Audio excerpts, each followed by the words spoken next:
এরপরে আমাদের যে প্রশ্নটা আসে সেটা হচ্ছে যে মহিলা শরীর নিয়ে যারা জন্মেছেন কিন্তু তাদের সাথে হয়তো কোনো পুরুষের সম্পর্ক হয় না, তাহলে তারা কি এইচআইভি সংক্রামিত হতে পারেন?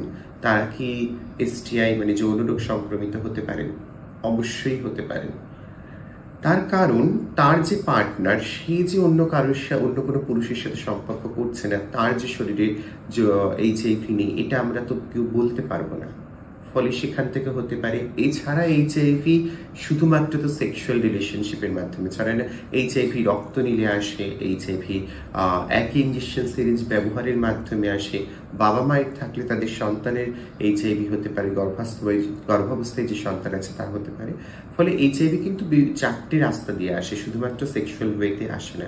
ফলে অন্যান্য পথেও কিন্তু ব্যক্তি এইচআইভি সংক্রমিত হতে পারেন, অথবা তার পার্টনার যিনি আছেন তার যদি অন্য কোথাও কোনো রিলেশন থাকে বা সে যদি অন্য কোনো মোডে ইনফেক্টেড হন, তাহলে তার থেকে কিন্তু সেই ব্যক্তিও কিন্তু এইচআইভি ইনফেকশন হতে পারে, তার এইচআইভি ইনফেকশন হতে পারে।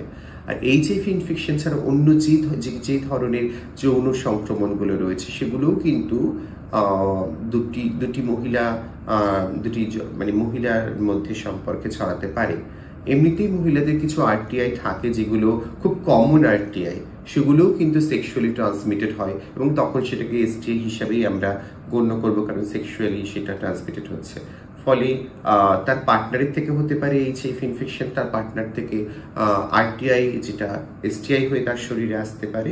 তাছাড়া অন্যান্য যে যৌন রোগগুলি রয়েছে সেগুলোও কিন্তু সংক্রমিত হতে পারে। ফলে আমরা এটা কখনোই বলতে পারি না দুটি মহিলার মধ্যে যৌন সম্পর্কের মাধ্যমে এইচআইভি বা অন্যান্য যৌন সংক্রমণ হবে না। এটা নিয়ে আমরা কেউ ভাবিও না, হয়তো আমরা সেইভাবে এটা নিয়ে আলোচনাও করি না। কিন্তু সময় এসেছে এখন যারা সমলিঙ্গের সাথে যৌন সম্পর্ক আছেন, রোমান্টিক সম্পর্কে আছেন যেসব মহিলারা, তাদের যৌন রোগ এবং এইচআইভি নিয়ে ভাবার।